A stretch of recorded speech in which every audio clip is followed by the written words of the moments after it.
เดี๋ยวเรามาอัปเดตเส้นทางกันต่อพี่น้องจุดนี้ก็คืออยู่ในเขตอ่าบ้านลาดควายพี่น้องบ้านลาดควายแล้วก็จะไปหาบ้านโนนแต้นาสลาเดี๋ยวเราจะมาติดตามและอัปเดตกันต่อหลังจากที่ผ่านไปประมาณเดือนปลายที่เราเคยลงคลิปไปเมื่อก่อนท่านตอนนั้นเป็นกำลังเฮ็ดห้องน้ำอยู่เนาะกำลังขวดห้องมาในปัจจุบันนี้เดี๋ยวเรามาติดตามกันต่อในช่วงท้ายเดือนพฤศจิกปี2025พี่น้องว่าเพิ่นจะคืบหน้าไปหลายสำใดแล้วเนาะส่วนนี้ก็อยู่ใน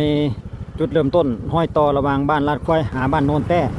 เดี๋ยวเราจะไปติดตามจะรับชมอัปเดตกันต่อว่าในปัจจุบันนี้เพิ่นเฮ็ดไปถึงขนาดใดแล้วนะเพราะว่าแต่มื้อนั้นมาฮอดมื้อนี้ก็เป็นเวลา1 เดือนกว่าโอ้ช่วงนี้มันเป็นห้วยพี่น้องเพิ่นกำลังตัดเครื่องเพื่อจะทำการวางเหล็กตะแกรงเพื่อเฮ็ดห้วยนั่นเองเฮ็ดห้องระบายน้ำข้ามห้วยโอเคทางนายสร้างเพิ่นกำลังเข้าแบบกำลังตีแบบวางเหล็กอยู่เนาะโอ้ส่วนนี้เพิ่นขยายไหลทางได้นี่เพิ่นเอาดินมาเพื่อเพิ่มหน้าทางให้มันกว้างเพราะว่าจุดนี้มันจะแคบไปน้อยหนึ่งแล้วก็จุดที่สังเกตเห็นคือไหลทางคนจะเทไปน้อยหนึ่งแล้วเนาะสำหรับจุดนี้นี่เดี๋ยวเขาเลียนรถไปเรื่อยๆจนฮอดบ้านนาสลาอีกทีหนึ่งว่าคนเฮ็ดไปเทได้หลายหน่อยซ้ำใดแล้วเนาะเพราะว่าข้าพเจ้าเองก็เดือนกว่าแล้วเนาะบ่ได้มาหลังจากที่ไปลุยเรียกให้งานนาอันนี้เพิ่นเทมาเครื่องนึงแล้วได้นี่อาจจะเทไปเป็นช่วงไปพี่น้องถนนหนทางการสัญจรเพิ่นก็เทไปเครื่องนึงก็บ่ถึงขนาดแออัดดอกตามที่เขาเบิ่งนี่ก็ยังสะดวกอยู่สำหรับรถลาที่ใส่เที่ยวของประชาชนใส่ชั่วคราวสำหรับทางเส้นนี้นี่เนาะเพิ่นเทได้หลายเติมแล้วได้นี่เทเป็นช่วงเฮาเลี้ยวไปเห็นทางหน้าพุ่นรู้สึกว่าจะเต็ม2ฝั่งข้างจุดนี้อีกจุดหนึ่งได้นี่เป็นห้วยเป็นห้องจะเป็นขวาหินขวาซีมังเก่าเนาะจุดนี้นี่เด้จะเป็นห้วยน้อยหนึ่ง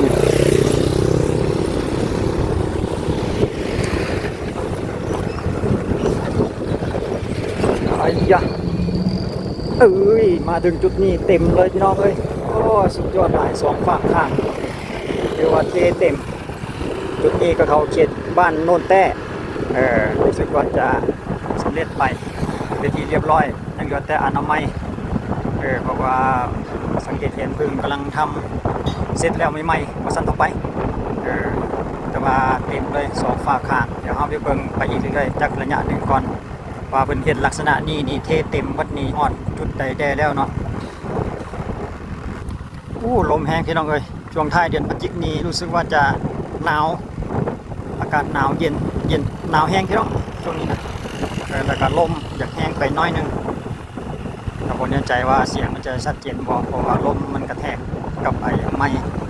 ของข้าพเจ้าเนาะมาถึงจุดนี้พี่น้องเลยจุดนี้นี่ยังอยู่ในเขตบ้านโนนแต้นี่ย่านกลางบ้านนี่พี่น้องรู้สึกว่าก็กำลังเททางด้านหน้ารถซีดแพ็ครถคอนกรีตเป็นกำลังเทอยู่เนาะแต่ว่าก็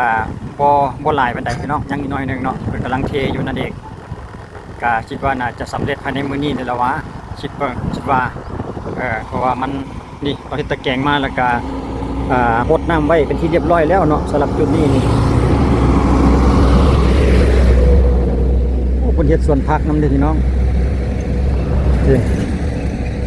ผักบงเพิ่นกำลังเอาออกเพื่อจะไปนำส่งตลาดมาทางคุณอยู่ในขอบเขตนี้เพิ่นจะเฮ็ดผักไปเป็นอาชีพเด้อพี่น้องบ้านลัดควายโนนแต้นาสลานี่แหละดงบางเขตนี่แหละ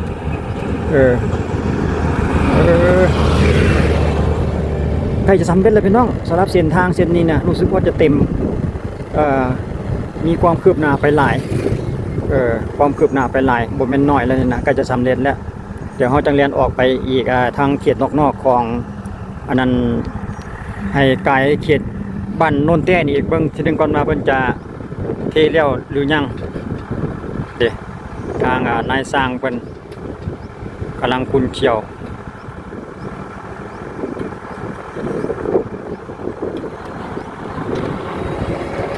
เดี๋ยวเราจะเรียนไปจักแป๊บหนึ่งเดี๋ยวรู้สึกว่าเพิ่นจะเทหมดสวยงามเลยถือว่าคืบหน้าไปหลายได้อพี่น้องสำหรับช่วงเดือนพฤศจิกายนนี่เนาะเพราะว่าเรื่องผ่านมาแค่เดือนเศษตอนนั้นเข้ามาหันเพิ่นกำลังมีเฉพาะห้องน้ำซื่อๆเนาะในเวลานี้เพิ่นก็ถือว่าสำเร็จเสร็จสิ้นไปถือว่าอยาก100%ก็ว่าได้เครื่องไม้เครื่องมือเพิ่นก็ครบถ้วนเลยเครื่องนวดหน้าปูนต่างๆหรือว่าครบเครื่องมือของเพิ่นเดี๋ยวตอนนี้เขาจะแล่นต่อไปอีกไปเรื่อยๆจนสุดเส้นทางเส้นนี้พี่น้องเป็น3แยกทางด้านหน้าอยู่เขตบ้านนาสลาเนาะพอเพิ่นจะเฮ็ดไปถึงคันใดแต่แล้วก็อำนวยความสะดวกให้กับแก่พ่อแม่ประชาชนหรือคนใช้ผู้เที่ยวทางเส้นนี้เนาะคือว่ามีความสะดวกสบายไปหลายหลังจากที่ทนทุกข์ทรมาน กับเส้นทางเส้นนี้มาโดนบ่ให้เว้าแล้วเส้นทางนี้ก็เป็นอีกเส้นทางนึงที่ถึงเวลายามฝนแล้วก็ปาดโทพี่น้องเอ้ยโดยค้านเอาว่าซั่นต่อไปเว้าขออนุญาตมันแล่นไวบ่ได้หั่นน่ะคุกมันใหญ่หลายคนมาเส้นนี้อาจจะงูดีมาถึงเวลานาทีนี้เพิ่นก็สำเร็จเสร็จสิ้นเด้เต็มมาดแล้วแต่ว่าทางด้านหน้ายังเห็นอีกเครื่องนึงถึงบ่ได้เต็ม2ฝากข้างแต่ว่าได้อีกเครื่องนึงนี่ก็ดีแล้วนะได้เที่ยวรถใหญ่ก็เที่ยวได้รถจักรรถน้อยก็เที่ยวได้แล้วเด้เพราะว่าเพิ่นเปิดให้แล่นแล้วเนาะการยังใครกว่าบ่ได้มีแผนการบ่ได้เฮ็ดอันใดเลยเนาะได้เฮ็ดซำนี้นี่ถือว่าดีโอเคก็อยู่ในพื้นที่ของบ้านโนนแต้สำหรับจุดนี้เนาะเพิ่นก็ยังเหลือแต่อีกเลนเดียวหลังจากเสร็จจุดนั้นแล้วเพิ่นก็จะมาต่อในจุดนี้เลยหั่นล่ะวะคิดว่าเป็นงานรับเหมาก่อสร้างของเพิ่นลมแรงพี่น้องเดี๋ยวเขาจะไปสุดบ้านโนนแต้แล้วก็เข้าไปหาบ้านนาสลาอีกทีนึงว่าเพิ่นจะเฮ็ดได้สำเร็จเสร็จสิ้นหลายหน่อยสำใดเนาะมาถึงตัวนี้ก็จะสุดเขตแดนบ้านโนนแต้เข้าสู่บ้านนาสลาพอดีก็เห็นรถเกตเพิ่นกำลังเอาทรายลงมาเพื่อจะปรับหน้าดินหน้าทางเตรียมเพื่อจะเทเป็นขั้นตอนต่อไปเนาะสังเกตเห็นรถเกตเพิ่นก็ทำงานอยู่แสดงว่าในปัจจุบันนี้เพิ่นก็ทำการเฮ็ดเวียกเฮ็ดงานก่อสร้างอยู่ตลอดเวลาเนาะกำลังคุ้นเชี่ยวเพราะว่าช่วงนี้มันก็เบิดฤดูฝนไปแล้ว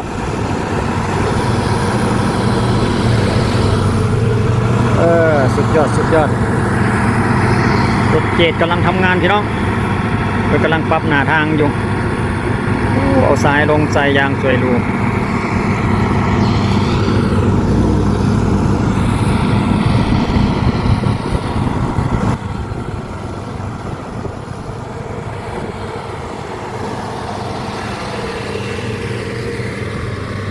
ขาดลายได้ใจขนาดเพิ่นก็สามารถเพิ่นจะปล่อยให้รถแล่นได้ตามปกติได้พี่น้องเพราะว่าเพิ่นเทเป็นบานาโดดละมั้งนี่นะเพราะว่าเพิ่นก็ปล่อยให้ทั้งรถใหญ่รถน้อยแล่นเครื่องนึงนะเครื่องเล่นเพราะมันก็บ่แม่นแคบๆเด้สามารถแล่นส่วนกันได้สำหรับเครื่องเล่นนี้ก็ได้แสดงว่ายาวเหยียดเลยเตรียมที่จะปูทรายเตรียมปูทรายเพื่อจะปรับหน้าดินแล้วก็เทเป็นรายการต่อไป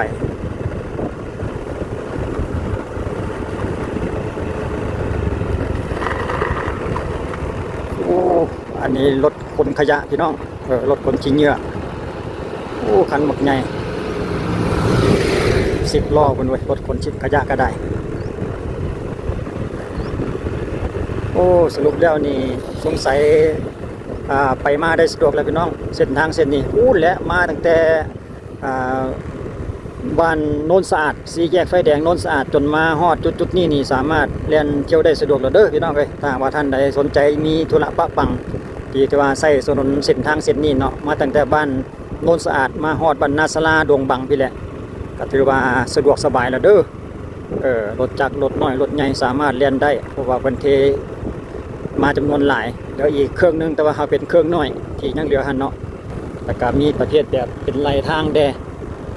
ไหลทางก็ถือว่าสำเร็จคลองระบายน้ำสำเร็จเรียบร้อยโอ้รถคันนี้คือว่าโหดเทวะ นี่ของแท้เล่นได้เสย มาถึงจุดนี้เพิ่นก็ยังอยู่น้อยหนึงดอกพี่น้องแต่ว่าเพิ่นก็อ่าเฮ็ดเป็นเตรียมที่จิเทอันละว่าเอาบรรยากาศการพัฒนาถนนหนทางพี่น้องทางสปป.ลาวให้ทุกท่านติดตามและรับชมไปนำในช่วงระหว่างเดือนพฤศจิกปี 2025เดือนพฤศจิกาอยู่ในพื้นที่ของเมืองไชยธานีนครหลวงเวียงจันทร์พี่น้องก็จะมีเป็นช่วงยังเหลือแต่ว่าหากยังเหลือน้อยหรอกพี่น้องบ่ได้เหลือหลายถือว่าสำเร็จเสร็จสิ้นไป 80% ก็ว่าได้แล้วนะ80-90% แล้วยังเหลืออีกเล็กๆน้อยๆคิดว่าภายในปี 2025นี้อาจจะเสร็จสิ้นสมบูรณ์สำหรับเส้นทางเส้นนี้เนาะ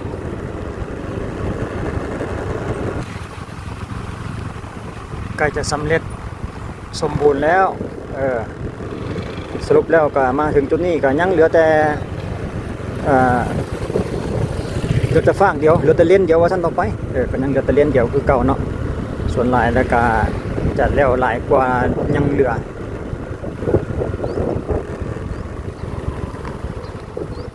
เชิบส่วนจุดนี้นี่จะเป็นค่ายจะเป็นห้วยน้อยหนึ่งเนาะเป็นอาจจะวางท่อเตรียมที่จะข้ามห้วยฮะนะ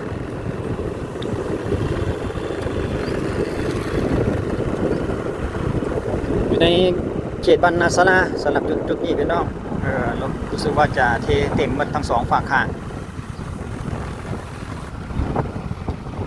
เชิบมาถึงจุดนี้ก็จะเป็น3แยกเนาะ3แยกหรือ4แยกน้อยๆนี่แหละอยู่ในเขตของบ้านนาสลา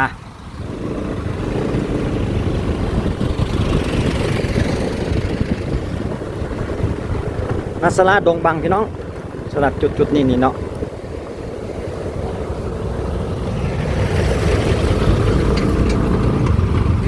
คันใหญ่พด ให้คันใหญ่ไปก่อน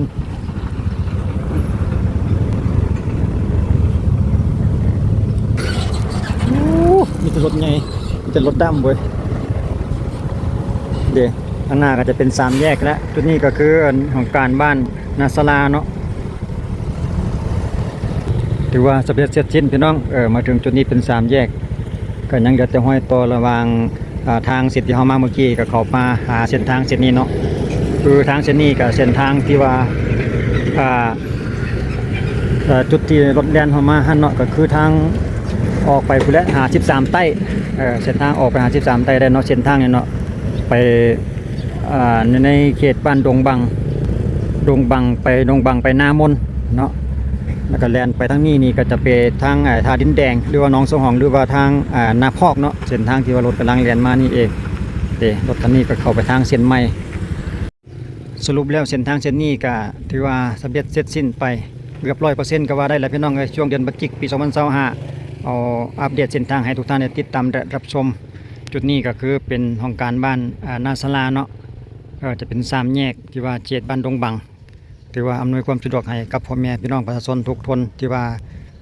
ใช้การสัญจรเส้นทางเส้นนี้ถือว่าสำเร็จเสร็จสิ้นบ่มีความขอยุ่งยากแต่อย่างใดสะดวกแล้วบ่มีคุมแล้วส่วนทางด้านหน้าที่เราเห็นนี่ก็ไปพุ่นแล้ว13ไต่ได้เนาะออกไปทาง13ไต่สำหรับเส้นนี้เนาะเอาขอบใจทุกท่านที่การติดตามและรับชมการอัปเดตเส้นทางของข้าพเจ้าก็จบเพียงเท่านี้เอาไปติดตามในคลิปต่อไปจะเป็นเส้นทางใดนั้นก็ติดตามอีกทีนึงสำหรับคลิปนี้ขอบใจสบายดี